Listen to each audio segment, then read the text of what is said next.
And very good morning to you. This is the Talk of the Town. The Talk of the Town today is being recorded in a suburb of London. There you go. And so our guest this morning is Dr. Gehan Gunatilleke. He is an attorney at law. He also works at the Human Rights Commission of Sri Lanka. And guess what? He's also a fellow at the Oxford University. Here he is. Good morning to you, Dr. Gehan Gunatilleke. Good morning. Yeah. I know people in Sri Lanka are quite resilient and all that business, you know.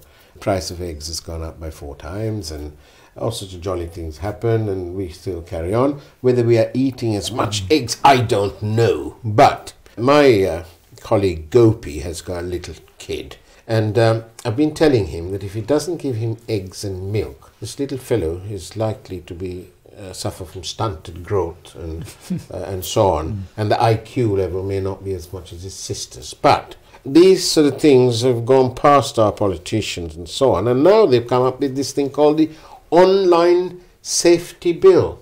There's one provision that really is rather interesting, and that's that thing about impersonation. I wonder if you can take us through that, please, Dr. Gehan. Sure.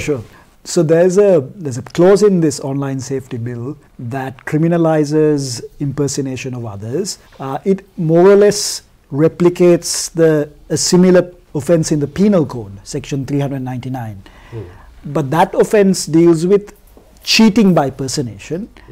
The elements of the offense in the online safety bill has dropped the term cheating in the elements. Right. It's called cheating by personation, but the actual elements doesn't have cheating. So the problem there is that if you look at the offense, any type of impersonation online, for whatever reason, which could include satire, it could include parody, it could include forms of comedy, it could just include anonymous activity online, would fall within the scope of this new offense.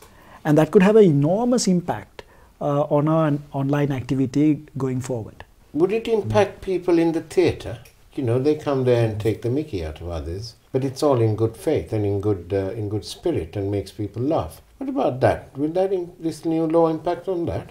I mean, it shouldn't. Right. And if law enforcement applies that particular provision in good faith, it shouldn't. But the problem is that the offence is broad enough to capture it. So the risk there is selective application of that provision. And we know in the past whenever provisions of the criminal law are broadly framed, the problem is really in selective application, where law enforcement might apply it to certain individuals and not others. And that's the real risk in having broadly framed criminal offences. And this is certainly one of those examples. My goodness me, this sounds terribly bad news for entertainment and for the media anyway, because quite often you'll find people, including our 2 DJs this morning, Domino Sanka, who will do takes, impersonations of others, me included. So that might end up worrying to Domino Sanka. But honestly, do you think that before it hits the parliamentary debate, do you think our lawmakers will actually take a really serious look at what on earth they're proposing? I think they should, because at the moment the bill has been gazetted. It hasn't been placed on the order paper of Parliament. So the stage at which you could challenge it in Supreme Court hasn't really arrived yet. So this is an opportunity for the ministry that has proposed this bill to take another look and perhaps consider some of the opposition and criticism that has been levelled against the bill and perhaps withdraw the bill.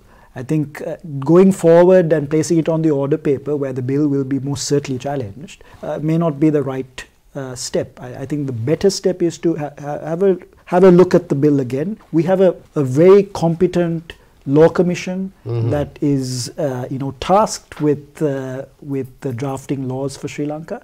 Perhaps the right move there would be to send it to the law commission and have more consultation and scrutiny of this draft before rushing towards Parliament and a parliamentary debate on it. Thank you very much, Dr. Gehan Gunatilleke, our guest this morning on the Talk of the Town, all the way here from London. And it's over to you, Domina Sanka, on the Morning Fix.